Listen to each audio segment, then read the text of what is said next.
Welcome back. It is that time of morning where we check in with our friend Mike Eppel, standing by with a look at everything business. And, you know, when we say business, it is all encompassing when it comes to COVID-19, touching every aspect, isn't it? Good morning. Yes, the cascading effect, isn't it, Melanie? We're looking at the start of the second quarter this morning, and with the rising death toll projections that we were getting late yesterday afternoon in the United States, we saw the markets start to invert. Because, again, we're extending the timeline for the potential economic damage. So we're coming off a first quarter where the Dow Jones dropped about 23% and the TSX was down by 21%, and more selling pressure in the early trade this morning. The Dow futures contract is down by close to 700 points, or about 3%. In the European Union this morning, the big banks there, which you remember back in the 08-09 financial crisis, some of those banks were hit harder than the Canadian banks, for example. So the European banks are being more cautious on their projections, and they're suspending their dividend payments. That is substantial from a shareholder standpoint. Nothing to say that our Canadian banks would follow that lead, but at the same time, it's just building on the near-term pressure that the financial system is seeing. Absolutely. And indeed, pressure is kind of an understatement there. Let's talk about Saudi Arabia. What's happening with oil? Price for oil is down. It's just barely above $20 a barrel. The Saudis had warned that they were going to raise production at the start of the month.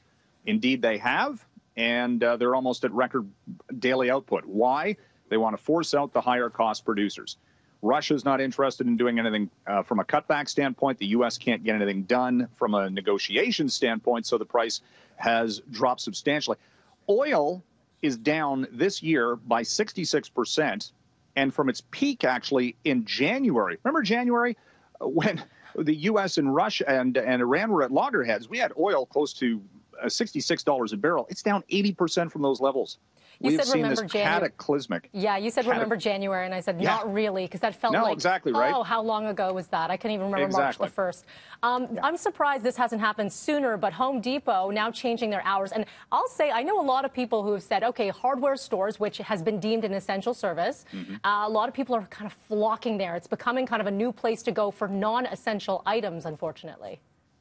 Well, and what they're trying to do is the social distancing, right? So they're limiting the number of customers in the store at any given time.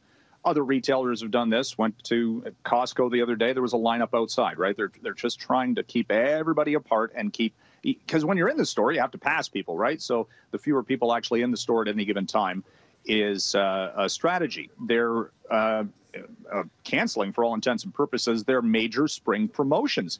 This is the time of year everybody's getting their backyards ready and spring and all. They just want to try to slow. Actually, and it's an interesting tactic that they don't want as many customers coming to the store. It's only for essentials at this point. They're closing at 6 p.m. All their stores earlier than typical. I mean, I think they have to practice corporate responsibility here and know it's a different time, even though their profits could be higher, right? Indeed. Let's talk about job reports, and that's an interesting one, considering what we're following with unemployment on this side of the border as well as south of the border.